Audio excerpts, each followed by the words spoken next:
රැට කොළම නගර පිසං හමන සුළං රැල්ල මූණ කටට ගේන අමුතු කිතිය හරිම පුදුම දැනුනේ නෑනේ හිතුනේ නෑනේ කිසිම ගතියක් නෑ සාරි කපල දාපු රූම් එකේ ජනෙල් වෙද්ද දැනේ ඉබාගාත ඩිස්කෝ නැටුම් දාන්න නැතුව සද්ද නෑනේ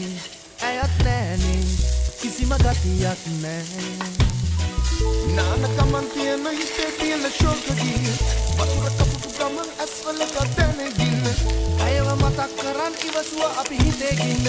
දුව පිට කෙනෙකුට බන්දලා දුන්නේ ඇයිද මිස් සිස්ටර්